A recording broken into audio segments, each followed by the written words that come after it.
Grimm's Complete Fairy Tales, The Brothers Grimm. The Old Man Made Young Again. In the time when our Lord still walked this earth, he and St. Peter stopped one evening at a smith's and received free quarters. Then it came to pass that a poor beggar, hardly pressed by age and infirmity, came to the house and begged for alms from the smith.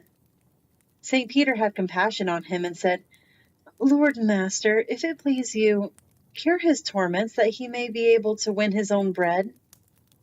The Lord said kindly, "Smith, lend me your oven and put on some coals for me, and then I will make this ailing old man young again."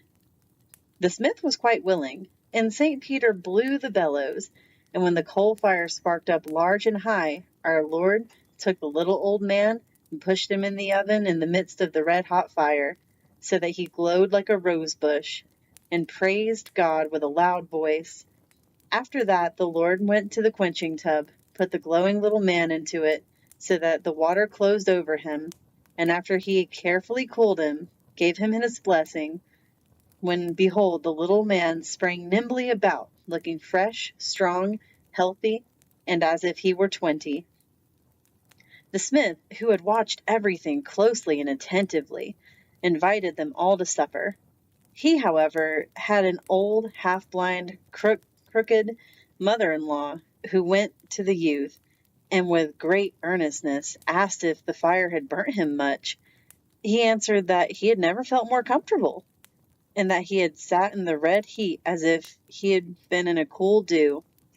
The youth's words echoed in the ears of the old woman all night long, and early next morning, when the Lord had gone on his way again, and had heartily thanked the smith, the latter thought he might make his old mother-in-law young again in the same way, as he had watched everything so carefully, and it lay in the province of his trade.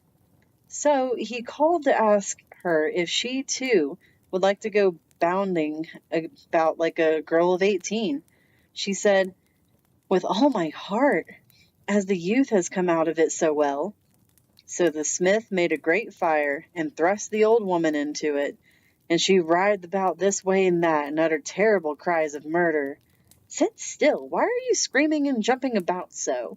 cried he, and as he blew the bellows again until all her rags were burnt, the old woman cried without ceasing, and the smith thought to himself, "I have not quite the right art," and took her out and threw her into the cooling tub.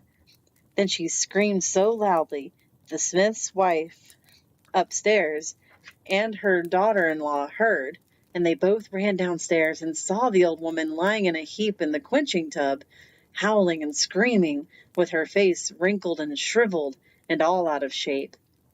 Then the two, who were both with child, were so terrified that that very night 2 boys were born who were not made like men, but apes, and they ran into the woods, and from then sprang the race of apes.